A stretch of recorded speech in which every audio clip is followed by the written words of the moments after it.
apakah karir kita akan lebih cemerlang sebagai kutu loncat?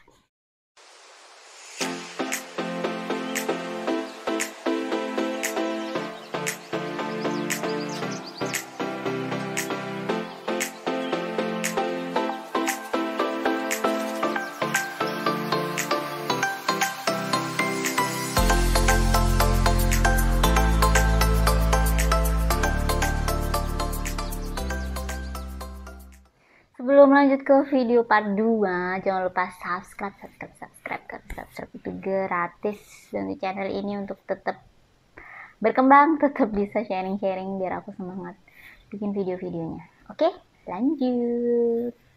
Apakah karir kita akan lebih cemerlang sebagai kutu loncat? Atau sebaliknya, karir kita sebagai karyawan loyal akan lebih baik? Gimana ya? Susah ngejawabnya. Cuma menurutku balik lagi karir kayak gitu tuh tergantung performance ya, tergantung performance kita gitu. Emang balik lagi mungkin seperti video sebelumnya itu yang BUMN versus swasta gitu ya, ada perusahaan-perusahaan yang mementingkan senioritas, jadi nggak berdasarkan performance gitu, nggak berdasarkan key performance indicator atau KPI.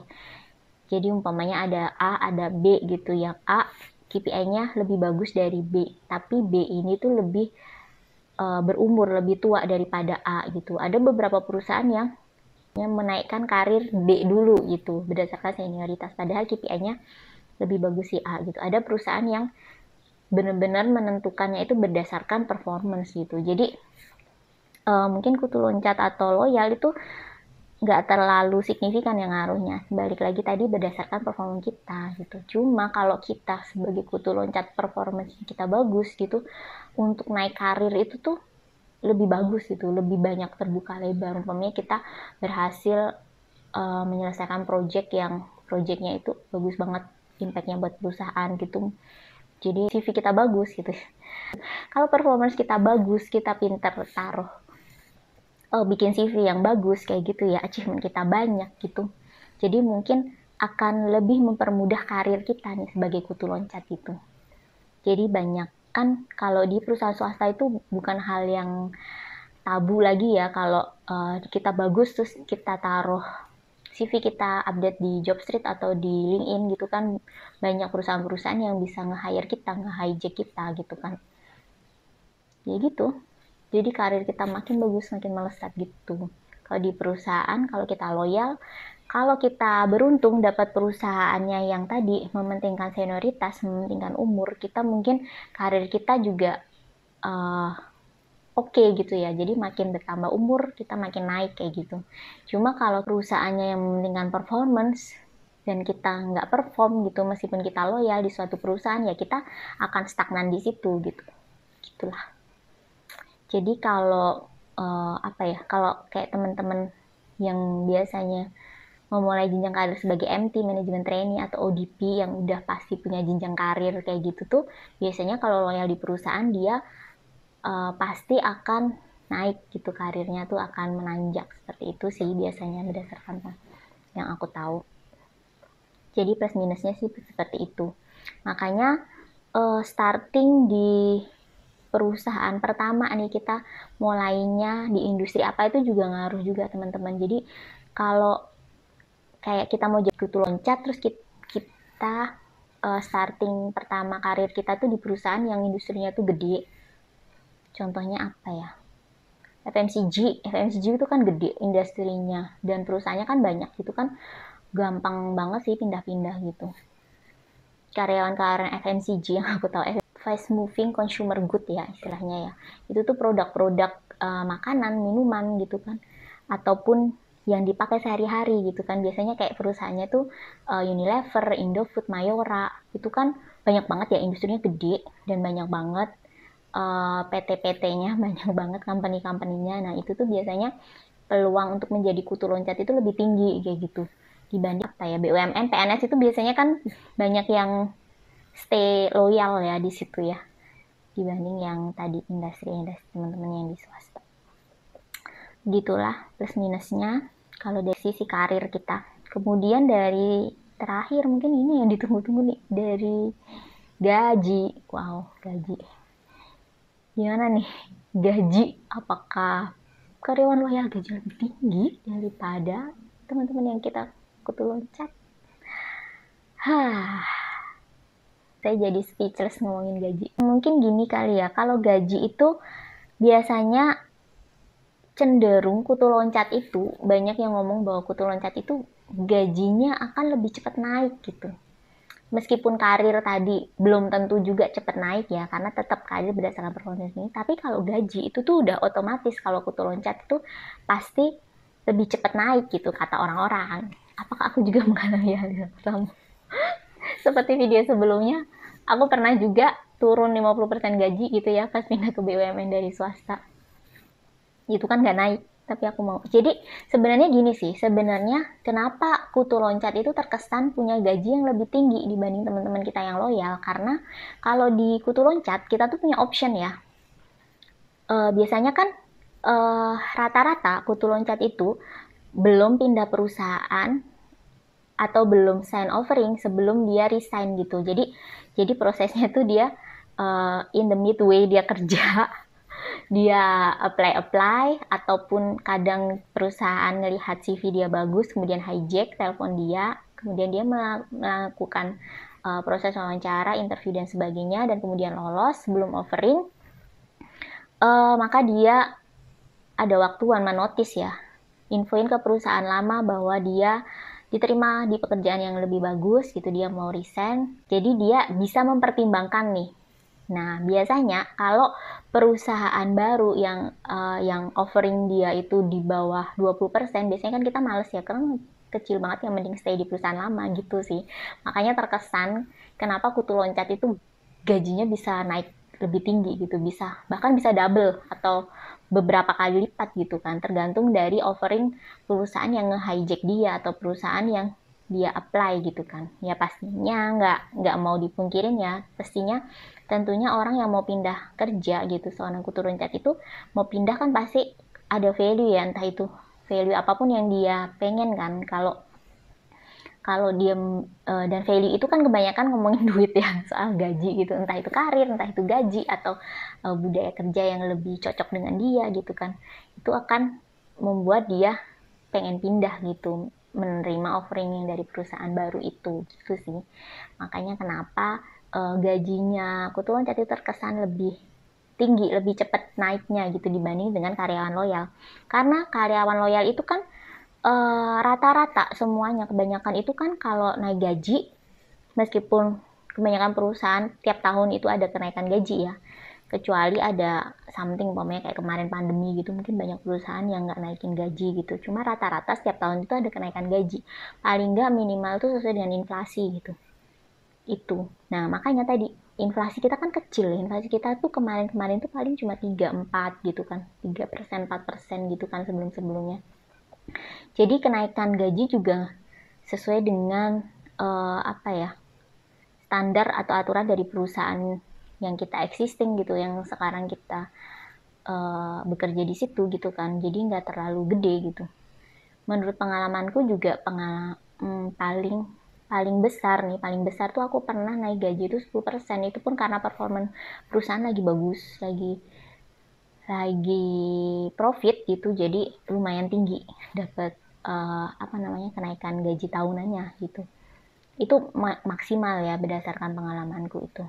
Cuma kalau kutu loncat tadi itu tuh bisa minimal 20% gitu atau double gitu. Makanya tadi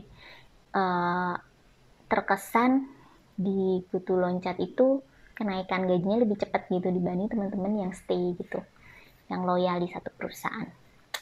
Begitulah teman-teman. Jadi kita udah sampai ke tahap kesimpulan. Kesimpulannya itu adalah tadi balik lagi tergantung prioritas dari teman-teman. Teman-teman mau prioritas ke berkarir, mencari duit kah, berkarir kah, atau mau prioritas ke yang penting kerja, yang benar, yang profesional, tapi prioritas utamanya ke keluarga gitu kan. Beda-beda ya pilihannya, tergantung dari teman-teman. Karena pindah-pindah kerja sebagai kutu loncat itu meskipun biasanya gajinya oke, tapi kan juga itu tadi ada poin-poin yang harus kita korbankan gitu ya, kayak mungkin kita harus pintar-pintar beradaptasi, kemungkinan juga kita pindah-pindah tempat gitu kan, wilayah daerah gitu. Kalau satu Jakarta pun itu tuh setiap kali aku pindah perusahaan ya dulu ya, meskipun 12 tahun itu aku di Jakarta gitu ya, itu aku juga biasanya perusahaannya tuh kalau yang terlalu jauh gitu kan, Jakarta kan luas ya, Jakarta Selatan, Jakarta Pusat, Jakarta Barat gitu-gitu. Kalau beda Jakarta Pusat ke Jakarta Barat umpamanya gitu pun aku juga pindah tempat tinggal gitu yang lebih deket dulu pas masih single ya. Jadi kan enak ya. Karena tinggal pindah kosan kayak gitu kan. Gitulah. Jadi tetap ada sesuatu yang dikorbankan, harus adaptasi lagi. Belum tentu budaya kerja di tempat yang baru cocok buat kita, teman-temannya seenak teman-teman di kantor lama kayak gitu-gitu. Ya banyak lah, banyak plus minusnya gitu. Kalau terlalu loyal pun juga tadi kita kayak kok nggak naik-naik gitu. Terus apa ya namanya, jadi kayak nggak terlalu open mindset gitu, jadi kayak nggak growth gitu, kayak ngerasa kok kita stagnan di sini-sini aja gitu. Ya mungkin ada perasaan-perasaan gitu ya minusnya. Positifnya kalau loyal ya itu tadi, kita lebih paham tentang karakter orang di tempat kita kerja, itu kan penting juga ya. Lebih bisa berpolitik office harusnya gitu. Lebih apa ya, lebih kenal atasan-atasan kita kayak gimana gitu, maunya apa gitu. Lebih kenal ownership-nya lebih tinggi untuk perusahaan kita gitulah.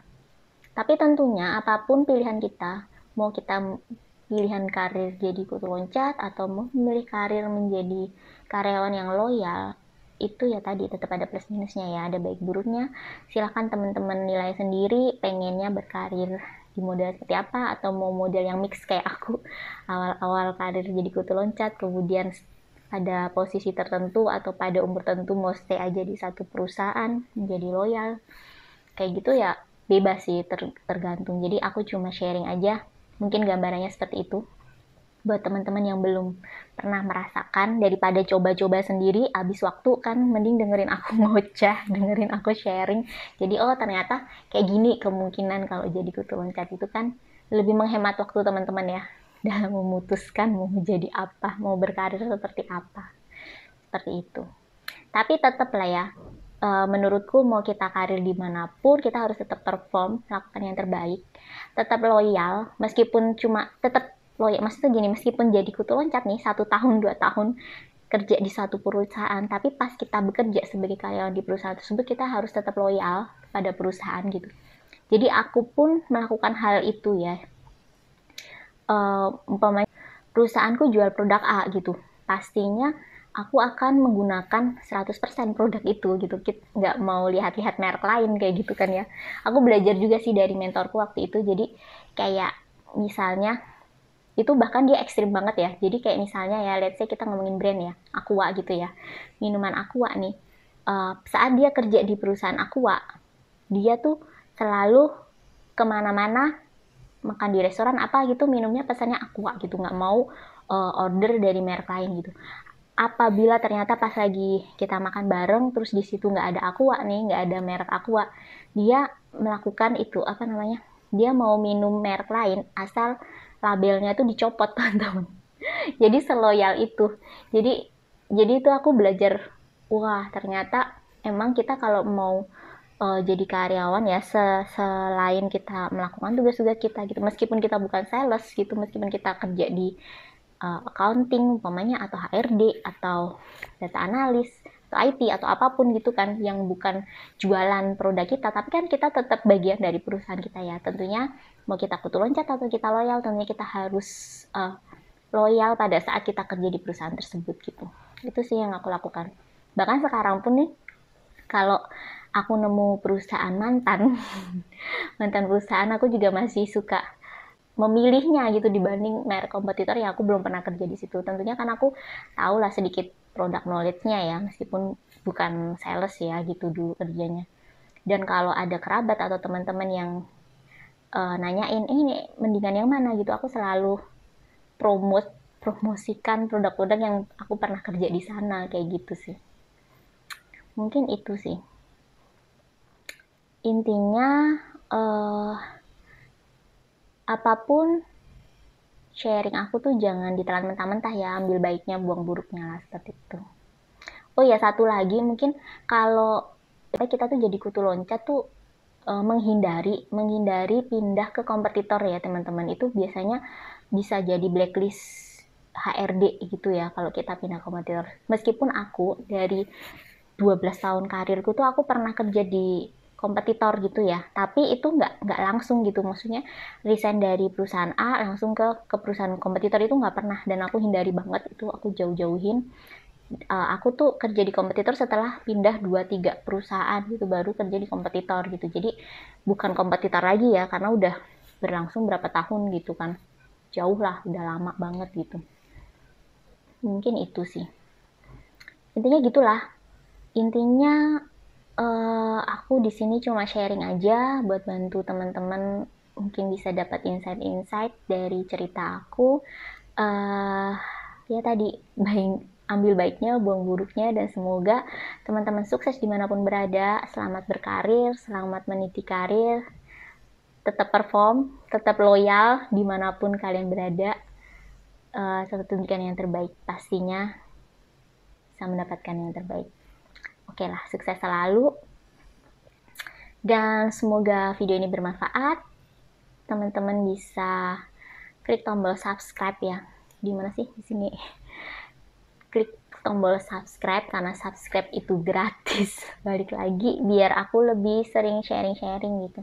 Teman-teman juga bisa komen ataupun kritik, saran, atau apapun itu, mau request konten-konten, tema-tema apa tentang perjalanan karir, tentang keuangan, atau tentang jalan-jalan, tentang apapun gitu, boleh banget klik di komen. Nanti aku, kalau aku tahu topiknya, aku punya pengalaman, atau aku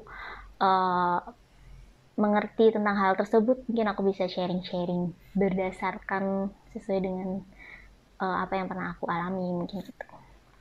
Oke, gitu aja. Terima kasih banget yang sudah nonton. Terima kasih buat teman-teman semua support dan dukungannya selama ini. Terima kasih sudah nonton. Sampai jumpa di vlog selanjutnya. Bye-bye.